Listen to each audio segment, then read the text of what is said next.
الحمدللہ رب العالمین والصلاة والسلام علی سید الانبیاء والمرسلین اما بعد فاعوذ باللہ من الشیطان الرجیم بسم اللہ الرحمن الرحیم۔ شعبان المعظم کی 15ویں رات جسے شب برات کہا جاتا ہے، اس سلسلہ میں بحمد اللہ تعالیٰ ہم نے دلائل کے ساتھ روایات اور آثار اور احادیث بیان کر کے اس رات کی فضیلت کو بیان کیا، اور نبی کریم صلی اللہ علیہ وآلہ وسلم سے مرفوع احادیث، صحابہ اکرام کے آثار، تابعین سے مرسلات اور تابعین سے موقوف روایات، اور پھر محدثین کی ان روایات کے اوپر تحکیم کہ بعض احادیث وہ ہیں جو اس سلسلہ میں صحیح ہیں، بعض حسن احادیث ہیں، اور ان احادیث کے اوپر امت کا عمل بھی، اسلاف امت کا عمل بھی بحمد اللہ تعالیٰ میں نے امام محمد بن ادریس شافعی رحمۃ اللہ کی کتاب الام کی پہلی جلد سے، اور ابن تیمیہ کے مجموع الفتاویٰ کی جلد نمبر 23 کے صفحہ نمبر 131 سے تصریحات اور عبارات پیش کر کے یہ ثابت کیا کہ امت کے اسلاف کا یہ عمل بھی رہا ہے کہ وہ شعبان المعظم کی 15ویں رات کو، شب برات کو عبادت میں گزارتے تھے اور دعائیں کرنے کو مستحب جانتے تھے، اور ذکر و اذکار اور عبادت میں گزارنے کو اچھا تصور کرتے تھے، اور امت کا یہ عمل آج تک جاری و ساری ہے۔ امت ان احادیث کے مطابق عمل کرتی ہے، لیکن ایک طبقہ ہے مرزا جیلمی اور مرزا جیلمی کے فالورز اور اس طرح کے جو لوگ ہیں، انہوں نے بس ایک ہی رٹ لگائی ہوتی ہے کہ احادیث ضعیف ہیں، یہ ٹوٹلی تمام احادیث ضعیف ہیں، اور ان میں سے کوئی بھی حدیث درجہ صحت کو نہیں پہنچتی۔ حالانکہ خود ناصر الدین البانی جیسا غیر مقلد، اور مرزا جیلمی کا جو آئنسٹائن جس کو مرزا جیلمی کہتا ہے، ناصر الدین البانی نے السلسلۃ و احادیث صحیحہ میں ان احادیث کو صحیح قرار دیا، اور یہ ناصر الدین البانی کی تحقیق کے ساتھ امام ابن ابی العاصم کی کتاب السنہ چھپی، اس میں ان احادیث کو صحیح بھی کہا، حسن بھی کہا، اور اس کے علاوہ ناصر الدین البانی کی امام منذری کی الترغیب و ترہیب کے اوپر جو تحقیق ہے، صحیح ترغیب و ترہیب کے نام سے، اس میں بھی ان احادیث کو صحیح قرار دیا۔ تو امت کے اسلاف کا عمل بھی ہے، لیکن وہ کہتے ہیں کہ ان میں سے کوئی بھی حدیث صحیح نہیں ہے، یعنی تاثر یہ دینے کی کوشش کرتے ہیں کہ حدیث صحیح ہے کوئی نہیں، لہذا ان احادیث پر عمل نہیں ہو سکتا۔ پہلی بات تو یہ کہ ان احادیث میں سے صحیح بھی ہیں، حسن بھی ہیں، علی سبیل تنزل۔ اگر ان احادیث میں سے کوئی حدیث صحیح نہ بھی ہو، ساری احادیث ضعیف ہوں، تو کیا ان احادیث کے مطابق عمل کرنا حرام ہے، گناہ ہے، یا کیا عمل نہیں ہو سکتا؟ کیا محدثین کا یہی منہج ہے؟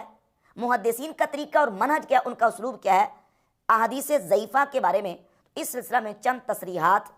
آپ کے سامنے آج کی گفتگو میں ہم نے انشاءاللہ تعالی دلائل کے ساتھ رکھنی ہے۔ سب سے پہلے یہ سمجھیں کہ اسلامی تعلیمات کے حصے ہیں، ایک حصہ وہ ہے جو ایمانیات اور عقائد سے تعلق رکھتا ہے، دوسرا جو احکامات سے، حلال و حرام، خرید و فروخت، نکاح طلاق سے تعلق رکھتا ہے، اور پھر ایک حصہ وہ ہے جو اسلامی تعلیمات کا فضائل کے ساتھ، ترغیب و ترہیب کے ساتھ، زہد، قصص، رقاق، اخلاق، آداب، ان کے ساتھ تعلق رکھتا ہے۔ محدثین کا یہ منہج نہیں ہے کہ ہر موضوع سے متعلقہ جو احادیث ہیں وہ حدیث صحیح ہی ہو تب بھی قابل قبول ہے، ورنہ کسی صورت میں قابل قبول نہیں، یہ محدثین کا منہج نہیں ہے۔ جب بات آتی ایمانیات اور عقائد کی، تو اس سلسلے میں محدثین، ائمہ، فقہا وہ حدیث صحیح کو ترجیح دیتے ہیں، اس کے لیے حدیث صحیح مطلوب ہے، صحیح حدیث آئے گی اور قابل احتجاج حدیث آئے گی تو اس کو دلیل بنایا جائے گا۔ ایمانیات اور عقائد کے باب میں ضعیف حدیث معتبر نہیں ہوتی۔ لیکن اس کے بعد بالخصوص جب ترغیب و ترہیب کی، فضائل اعمال کی، رقاق، زہد، اخلاق، قصص، اخلاق، آداب، تاریخ وغیرہ کی بات آتی ہے، تو بہت سارے مقامات پہ احادیث اگرچہ ضعیف بھی ہوں، وہ محدثین اس کو قبول کرتے ہیں اور اس کو لیتے ہیں۔ مرزا جیلمی اور مرزا جیلمی کے فالورز عام طور پہ امام مسلم رحمۃ اللہ کی طرف یہ بات منسوب کرتے ہیں کہ امام مسلم نے صحیح مسلم کے مقدمہ میں یہ بات لکھ دی ہے کہ جو احادیث ضعیف بیان کرتے ہیں، ضعیف احادیث کو بیان کرنے والے یہ عالم کہلانے کی بجائے جاہل کہلانے کے حقدار ہیں۔ حالانکہ اگر امام مسلم رحمۃ اللہ کے بیان کرنے کا یہی مطلب ہے، یہی مقصد ہے کہ کسی قسم کی ضعیف حدیث بیان نہیں ہو سکتی، اور جو بیان کرے وہ عالم کہلانے کی بجائے جاہل کہلانے کے حقدار ہیں، تو اس کے مطابق تو یہ تو چیز امام مسلم پہ خود اپنے پہ فٹ آتی ہے، امام بخاری پہ فٹ آئے گی، امام مسلم پہ، ترمذی پہ، ابو داؤد، ابن ماجہ، نسائی۔ کون سا امام اور محدث ہے جس کی کتاب کے اندر ضعیف احادیث موجود نہیں، بشمول صحیح بخاری، بشمول صحیح مسلم؟ دنیا کی کون سی حدیث کی کتاب ہے جس کے اندر ضعیف احادیث موجود نہیں؟ تمام کتابوں کے اندر ضعیف احادیث موجود ہیں۔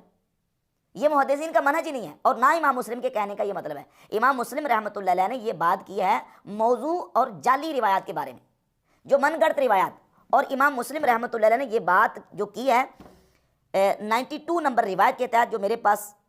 جو کتاب ہے اس میں صفحہ نمبر 19 ہے، اس میں الفاظ ہیں فَإِذَا كَانَ الرَّاوِي لَهَا لَيْسَ بِمَعْدِنٍ لِلصِّدْقِ وَالْأَمَانَةِ۔ جب راوی میں صدق اور امانت نہ ہو، یعنی جب صدق اور امانت نہیں ہوگا، یعنی راوی سچا نہیں ہوگا بلکہ جھوٹا ہوگا، امانت دار نہیں بلکہ خائن ہوگا، تو اس خائن اور جھوٹے راوی کی روایت جو ہے وہ کیا ہوگی؟ وہ موضوع ہوگی، اس کو جعلی قرار دیا جائے گا۔ امام مسلم رحمۃ اللہ کا یہ جو بیان ہے یہ محض ضعیف روایت کے بارے میں نہیں ہے بلکہ موضوع من گڑھ کے بارے میں، کیونکہ ضعیف اور موضوع ان دونوں کے درمیان آپس میں عموم و خصوص مطلق کی نسبت ہے۔ ہر موضوع وہ ضعیف ہے لیکن ہر ضعیف حدیث موضوع نہیں ہوتی،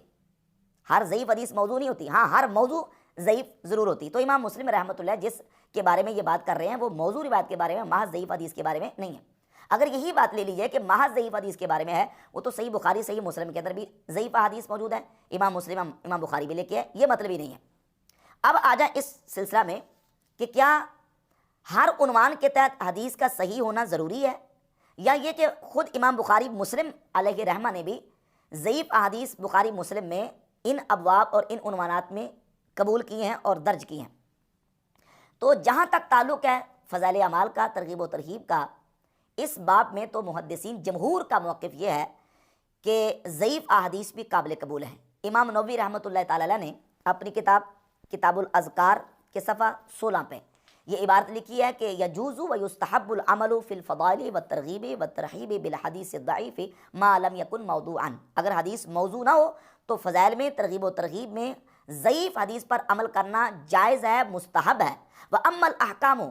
بہر الاحکام کالحلال والحرام والبیع والنکاح والطلاق فلا يعمل الا بالحدیث الصحیح او الحسن۔ باقی رہ گئے احکام جیسے حلال و حرام، خرید و فروخت، نکاح طلاق، تو ان مسائل کے اندر کم از کم حدیث کا حسن ہونا ضروری، حدیث صحیح ہو یا کم از کم کیا ہو، حسن ہو۔ ضعیف احادیث جو ہیں ان مسائل میں نہیں چلتی،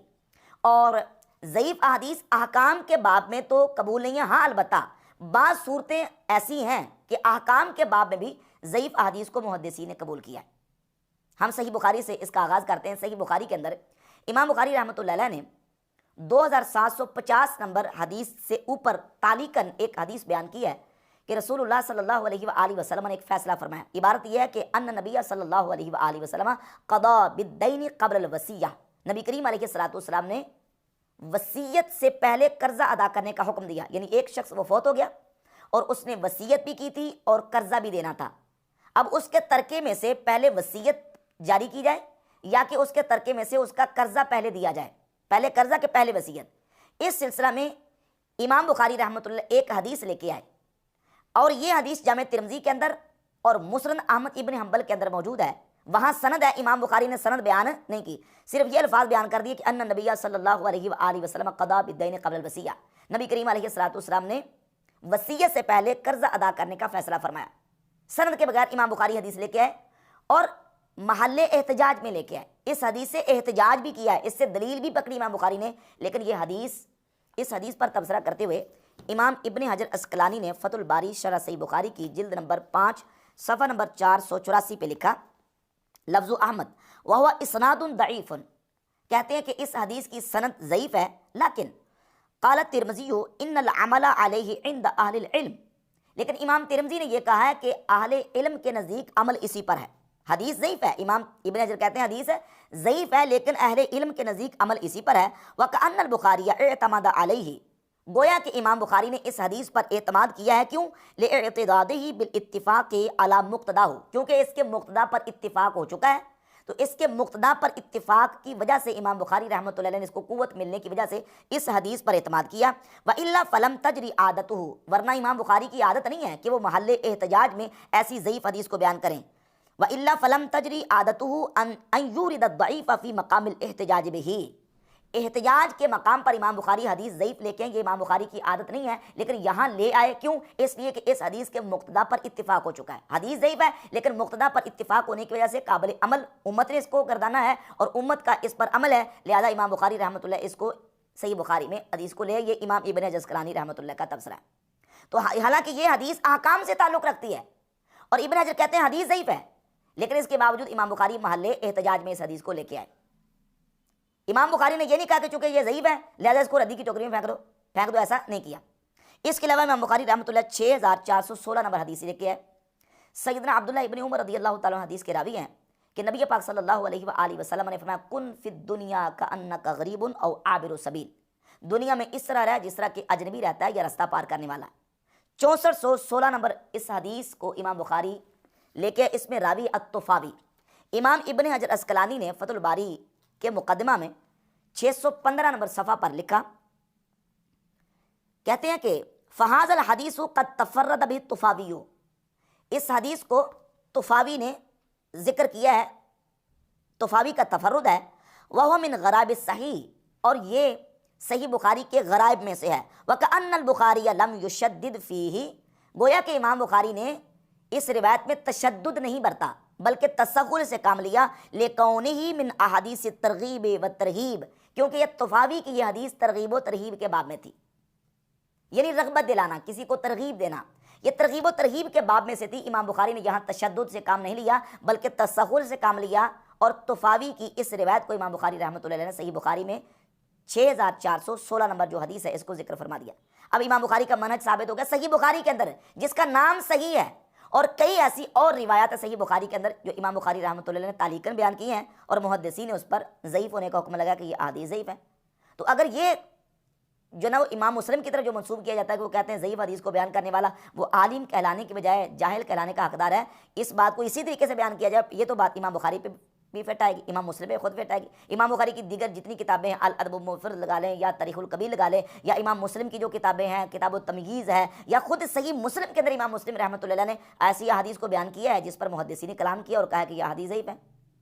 صحیح مسلم کے مقدمہ میں امام نووی رحمۃ اللہ علیہ نے یہ لکھا ہے اس بات کو کہ امام مسلم رحمۃ اللہ علیہ اگرچہ اپنی کتاب کا نام صحیح رکھ رہے ہیں لیکن اس کے باوجود وہ ضعیف احادیث لے کے ہیں اور اس کی مختلف توجیحات بیان کی ہیں۔ ایک توجیہ یہ بیان کی ہے کہ امام مسلم رحمۃ اللہ علیہ نے اصالتاً جو حدیث بیان کی ہے اس میں صحت کا التزام کیا ہے، لیکن جو مطابعات و شواہد میں حدیث بیان کی ہیں اس میں صحت کا التزام نہیں کیا بلکہ وہ ضعیف سندوں کے ساتھ بھی امام مسلم رحمۃ اللہ علیہ اپنی صحیح مسلم میں لے کے۔ اس کے علاوہ جامع ترمذی کے اندر امام ترمذی رحمۃ اللہ علیہ نے درجنوں احادیث بیان کی ہیں کہ حدیث کو بیان کرتے ہیں اور کہتے ہیں یہ حدیث ضعیف ہے لیکن امت کا عمل اسی پر ہے۔